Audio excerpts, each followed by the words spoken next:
Does anyone still subscribe to Tidal? And why the Apple Card may not be premium enough for some. This is Mac Voices. Mac Voices is supported by MacVoices Magazine, our free magazine on Flipboard and on the web. Want to cut through all the noise and find out what you can do with your Apple gear? MacVoices Magazine focuses on just that, aggregating the best how-to articles and information. Get it by searching for Mac Voices in the Flipboard app or visiting macvoices.com/magazine. Welcome to Mac Voices. This is the talk of the Apple community, and I'm Chuck Joyner. The Mac Voices Live panel takes a look at where Tidal fits into the streaming music landscape and Spotify winning against Google, as well as a whole lot more. Let's go back and let the panel do the talking. Well, I've been saving one last story because this was generated a surprising amount of interest in the Slack this afternoon. Tidal is laying off 10% of its staff. And I have to say, when I first saw this, I'm going to quote Jim Ray because he said in our Slack exactly what I thought. The Tidal is still in business? Yeah, I thought the same thing. So and then Mark, I think, took off in a big way, and I'm going to let him rip on that for a second. Mark, you got 2 minutes to explain the business case, that your analysis of it, because this was very interesting. Okay, yeah. So when this came up in our Slack chat room last night, there was some discussion of Tidal. Are they even around anymore? Or they're laying off people. Of course, is there enough room in the music streaming space for them? Blah blah blah blah blah. So I took about a half hour this afternoon, and Chat GPT was useless, on OpenAI, but with the assistance of Copilot, which is how it's branded if you use the Bing browser, I was able to quickly get to some of Block, formerly known as Square, which is a company that bought Tidal in 2021, and they disclose, they have a special category in which they disclose basically the Tidal revenues, and it turns out that they're actually generating a decent amount of revenue and profit. Excuse the dogs in the background. That must be an Amazon delivery coming. Oh, but, crap. My watch band went to the wrong place. Yeah. But, Tidal actually is generating, profit for them. And looking at sort of their third quarter in 2023, i.e. the quarter into September, $50 million of revenue, $16 million of profit. And, that's not bad. But comparing that to prior quarters, basically their profit, their net profit, has been flat. So they raised their prices on August 1st. So because of that, there's a step function you're able to do. If you're algebraically inclined, you're able to do a little bit of analysis, and sort of what I figured out from that is they have like 3.7 million subscribers. When you search around, there are things that say they're between 3 to 5. So, that's in check with some of the best information, available on the web. But furthermore, if you look at, if you assume their profit is flat and the increase of profit is due to their price increases, then just doing a little bit of linear algebra, you can identify that they have 59% of their customers are in the higher priced category, which is now $16.99 or $17 a month, and the other 41% are $10.99 or $11 per month. So it's out there. Historically, it's declined because back in fourth quarter 21, when they got acquired, they were like $56 million, of revenue. So they've obviously seen, some cancellation and defection to people going to Apple as Apple has added, high bit rate and, lossless recording quality. So, I think, compared to we've talked about, and, we've kicked Spotify, in the butt on many prior shows. Tidal is out there silently, they have a loyal user base. They have a good customer, and based on their price increases, now they're declining, they're cutting 10% of their staff, they'll be generating even more profit, which of course is going to get absorbed into the financials of, Block, formerly Squarespace, who is now their new corporate owner as of, a couple of years ago. What intrigued me, I mean, I brought this up because we just talked about Spotify, cutting staff. And Mark's right. We have kind of beat on Spotify because of some of their antics over the past few weeks. But I don't know anybody, and I'm sorry if anybody out there does, including the folks in the chat room, who use Tidal. I'd love to hear from you, because I don't know one anybody. person. Do I you don't know really, anybody Jeff? Without reveal, I mean, is there a particular reason that they are a Tidal subscriber? They're a Tidal subscriber because they wanted a streaming music service that offered higher quality audio files. And at the time, that was Tidal. Yeah. And that differentiator is gone now, but since they've been using Tidal for a while, it's just inertia. They're still using Tidal. Yeah. Plus, Spotify hasn't gotten their act together on high bit rate yet. Yeah, how many months ago? How many months ago was it that we brought up that story that they were saying, yeah, it was coming, like it has been for a long time? I don't know. I mean, I guess I have to admit, until this moment, I never thought about any tools to move Tidal playlists from Tidal to something else. Because I know there are tools out there to do that with Spotify over to Apple Music, and I'm sure there are probably some that go the other direction. So is there a Tidal app? I guess there is. Oh yeah, there is a Tidal app for iOS. Sure. So there are services that will import your Tidal playlists to Spotify. Like there are multiple options for doing that. So yeah, it's a thing. Well, but again, at what was I saying? Sort of 3.7 subscribers. Apple Music has on the order of 90 million subscribers, and Spotify lies in plain sight about how many subscribers they have, because they sell family plans, and family plans are 6 users, but in the U.S. the average household size is 2.4 people. So they exaggerate the number of actual users that they have, while it's pure camouflage, because everybody reports users and they don't pay attention to the footnotes. So I'm continuing to be amazed. Spotify, a couple of weeks ago when they said they had profits, their stock jumped up and it's gone flat since then. But, we'll see where this works out. I mean, maybe they have enough new revenue, and firing all the people they did, maybe they have enough new revenue from podcasting that, they may turn into a profitable, sustainable business. Only time will tell. I mean, Spotify is, I think their whole model is interesting. And I sometimes, I guess the number of users is important to someone. I would think that the dollar numbers would be the most important, but what do I know? But oh no, that's right. Well, yeah, we'll just go ahead and do this one. But speaking of Spotify won their action against Google. Basically the same action they were trying to do against Apple, where they lost Not in the front same of a judge. action.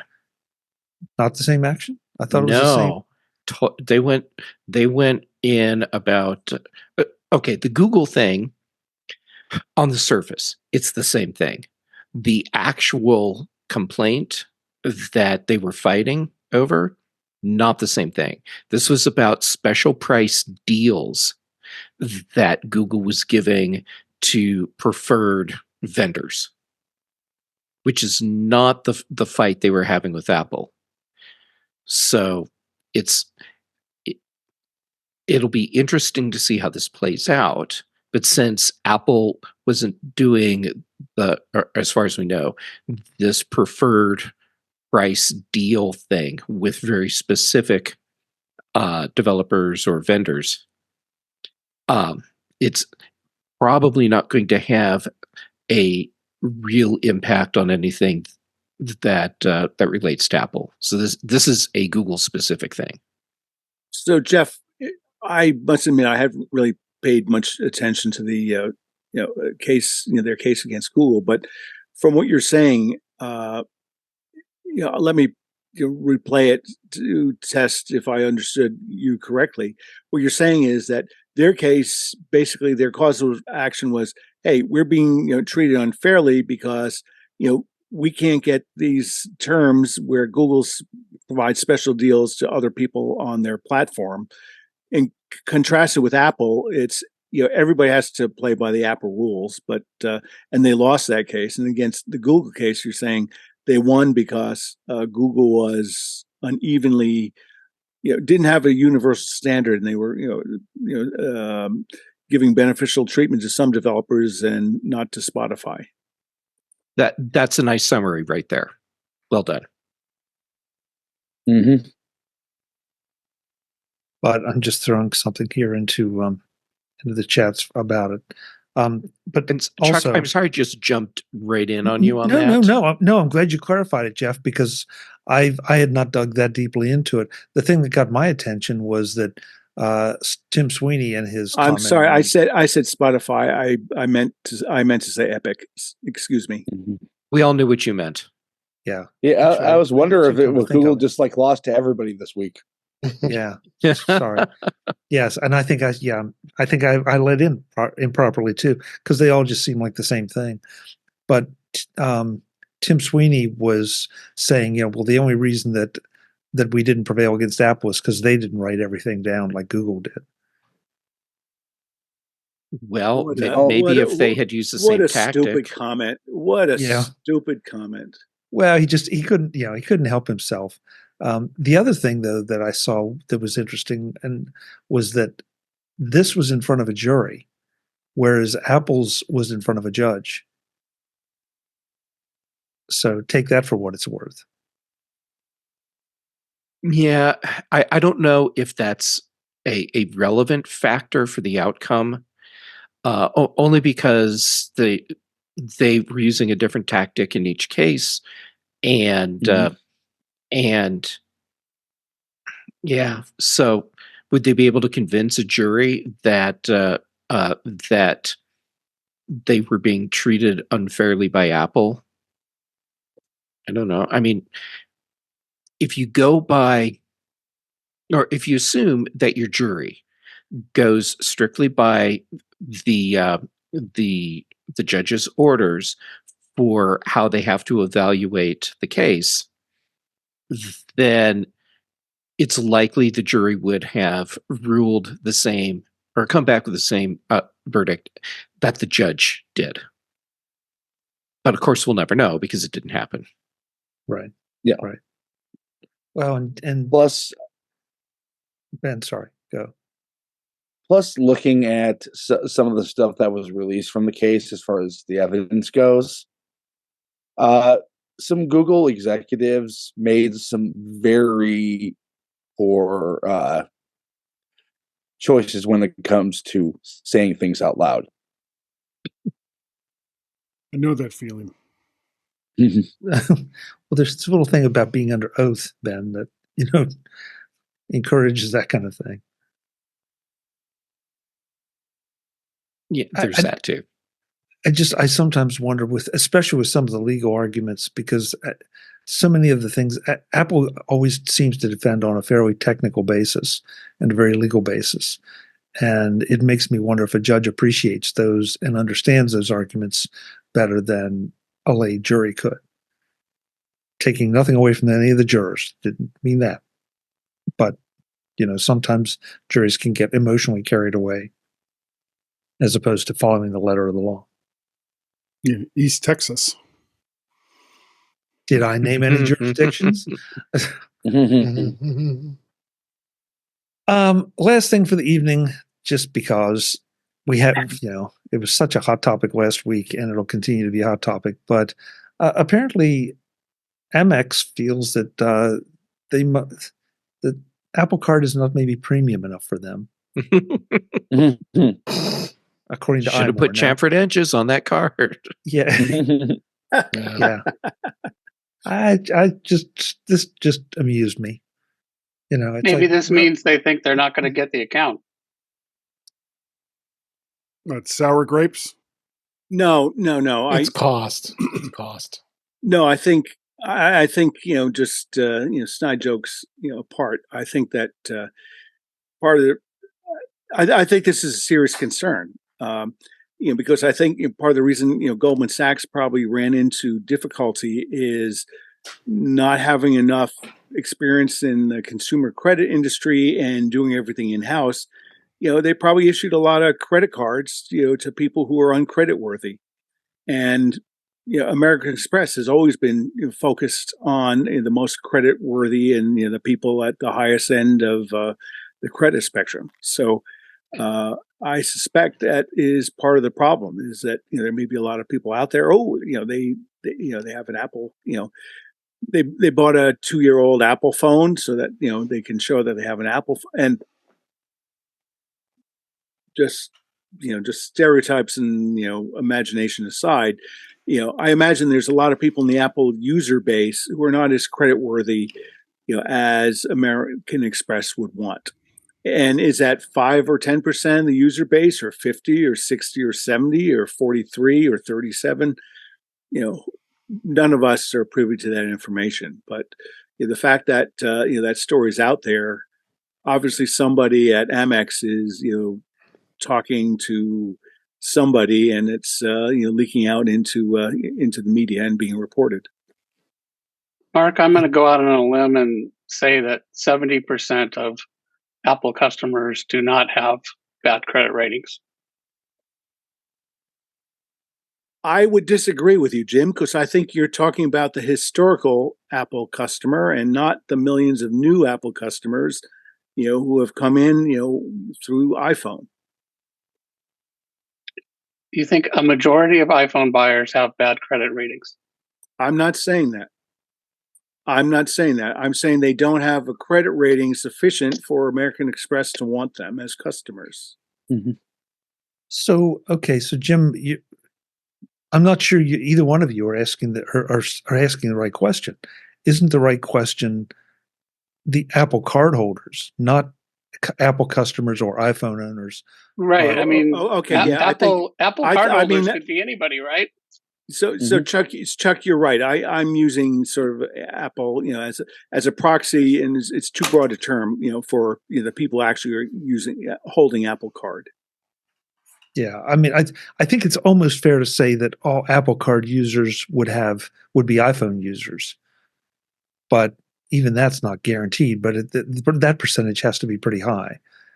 So that would tend to have me believe that the majority of those would have a better credit rating now. You also used an interesting phrase, sufficient for Amex. Again, having no information, it's hard to tell. But I do know when Apple first launched Apple Card, they were out there and they were heavily promoting it. And they, recently in the past couple of weeks, I've heard them promoting Apple Pay. They're not talking about Apple Card; they're talking about Apple Pay. But when Apple Card was first introduced, there was all sorts of stories of people out there and they're being unfairly denied and this, that, and the other thing. And then they come out and they have, very low initial credit limits. So, I think they may have been careful, but, there's tens, there's 100 million, there's tens of millions of Apple Card customers. There's 100 million ish, Apple, iPhone customers in the U.S. That's just so many that's so broad that they're not all at the peak of the pyramid of creditworthiness. And how much of a problem it is.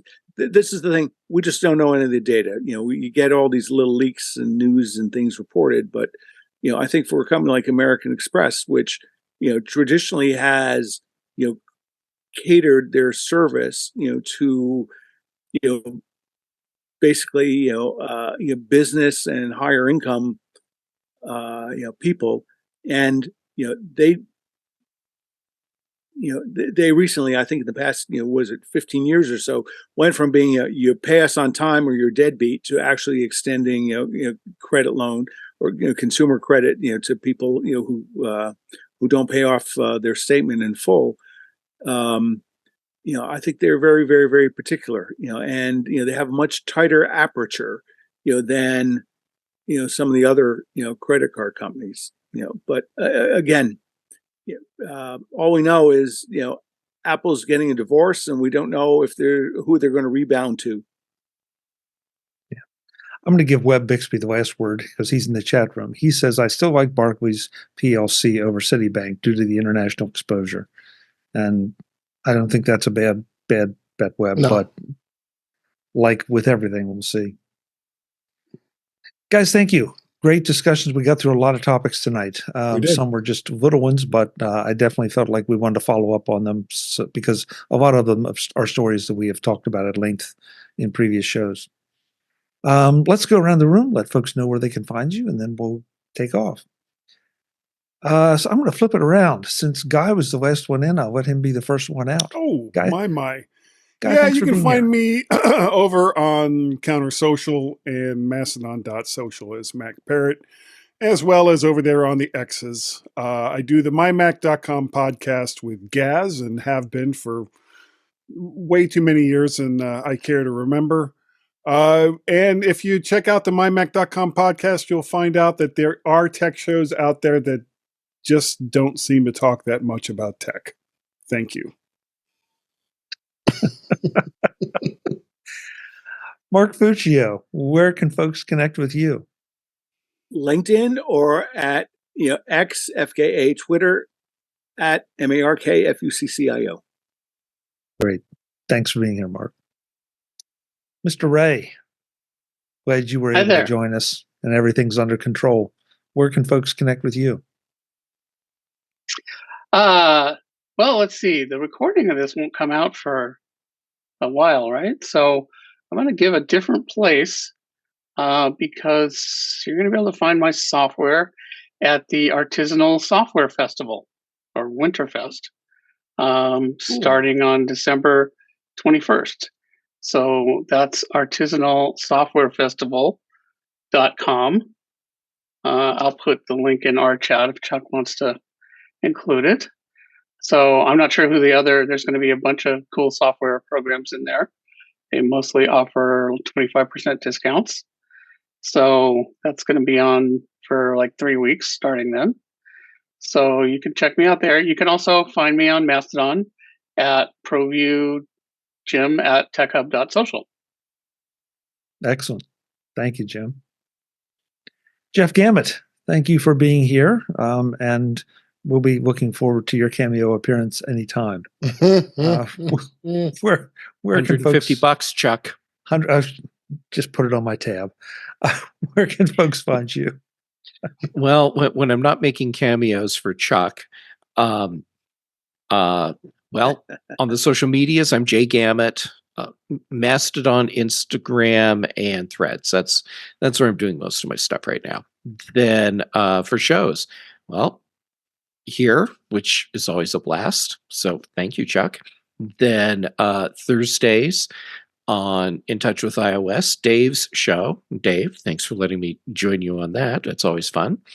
And then on the British Tech Network, Thursdays, The Big Show, Fridays, The Mac Show, and Brian Chaffin and I do The Context Machine, too. Excellent. Thank you, Jeff. Ben Roethig, where is the best place for folks to find you? You muted, Ben. He lost his voice. I could talk again. It's a miracle. You can find me at Ben Roethig on your social media of choice. Roethig.tech for my writings. On Thursdays, you can find me on In Touch with iOS with Mr. Dave Ginsburg. On Thursdays and Fridays, you can find me on the Big and Mac shows, interimly hosted by Mr. Jeff Gamet. And of course, every Tuesday, you can find me here on Mac Voices. Thank you, Ben. In spite of Ben's challenge, Brian ends the evening as the only man with the tie. Brian, where can folks connect with you? Thank you so much for having me on. And looks like I got a fellow tie member here, Ben. And you can find me on Mastodon, Brian8944 at mastodon.cloud. Thank you, Brian. Appreciate it. Thai food, if that helps. There you go. Oh, yeah. Oh, boy. Eric Bolden. I'm hungry. Yeah, I know. Unfortunately, I am too. Where can folks connect with you and your Finch? You can find me on Mastodon at EA Bolden at techhub.social or at mas.to for the bird pictures. It's good to know we have an option for the bird pictures. Thanks for being here, Eric. Last but absolutely not least, Mr. David Ginsburg. David, thank you so much for being here. What's the best way for folks to connect with you? Thanks for having me as always, Chuck. You can find me at In Touch with iOS at intouchwithios.com. My YouTube channel is youtube.com/intouchwithios. I'm on the Mac Show on Fridays, and I'm here on Tuesdays, and I'm on Mastodon at DaveG65 at mastodon.cloud. Thank you. Thank you. Folks, I'm Chuck Joyner. This is Mac Voices Live, Tuesdays, 8 p.m. Eastern, 5 p.m. Pacific, whatever time it is, wherever you are. You should be here with us because we just have way too much fun. I especially want to thank the chat room. They were pretty talkative tonight. They were having some conversations of their own along with ours, but it's always great to have them. And that's why we encourage you to come. And if you can, if you're in time zones that line up with ours, please come and participate because it's a lot of fun. And we always like to hear what you have to say. Back with more soon on Mac Voices. Until then, thanks for watching. Visit MacVoices.com for show notes and to connect with Chuck on social media. Get involved in our Facebook group or like our Facebook page, and get more out of your Apple tech with MacVoices Magazine, free on Flipboard and on the web. And if you find value in it all, consider supporting us through either our Patreon campaign at patreon.com/MacVoices or making a one-time donation via the PayPal link on our front page and in the show notes of each episode. You will join these fine people who help bring you Mac Voices each month.